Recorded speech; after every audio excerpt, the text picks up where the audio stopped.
Your kids could get free or low-cost health coverage from Medicaid or CHIP. Even if you've applied before, they may be eligible now.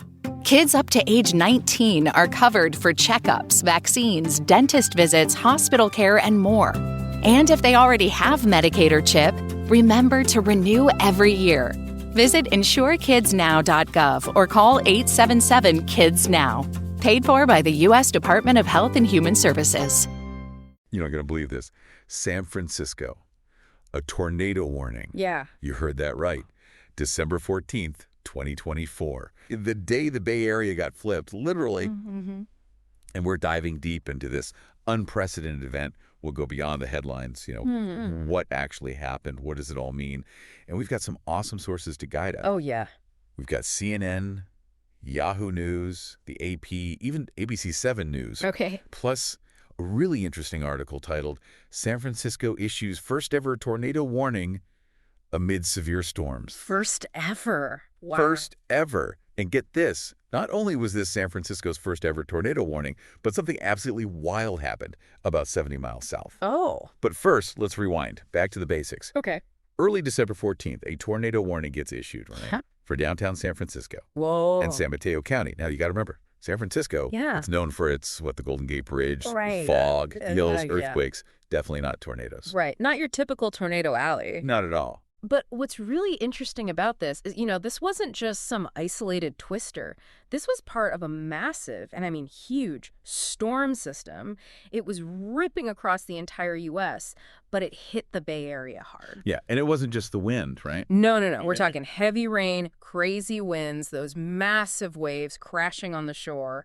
It was pretty intense. And get this. Yeah. The Bay Area was already under advisories. Mm-hmm. High surf, coastal flooding, all that stuff. So this system rolls in on top of that, and boom, suddenly there's a very real threat of tornadoes. Yeah, and that's what's really important to highlight here. This wasn't just like, a little bit of wind. This was a serious situation, and that brings us to what happened 70 miles south. Right, Scotts Valley. Scotts Valley. So picture this, a shopping mall, people going about their day, shopping, grabbing lunch. Right. And bam, a tornado touches down right near the mall. Oh, wow. Nipped cars, trees ripped right out of the ground. There were even injuries. Oh, my gosh. Okay, so that really brings home, right? Yeah. The danger of this storm. I mean, if it can touch down in Scotts Valley, it could happen anywhere. Absolutely. And that's why the warnings in San Francisco were taken so seriously. So what were people told to do, to stay safe during this crazy event? Yeah, well, the main thing was shelter in place, right? Right. But then you think San Francisco, lots of houses don't even have basements because of the earthquakes. Yeah. So what do you do? Where do you go? Exactly. It's like, okay, shelter in place, but where?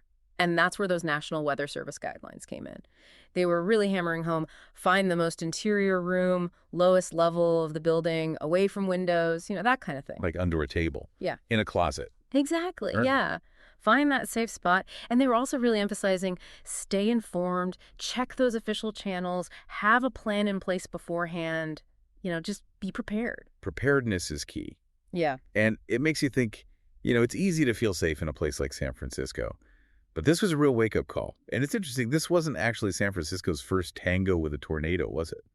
It's funny you should say that because while December 14th, 2024 was the city's first ever tornado warning, a tornado did hit San Francisco back in 2005. Really? Yeah. So an actual tornado hit back then, but we didn't get a warning until almost 20 years later?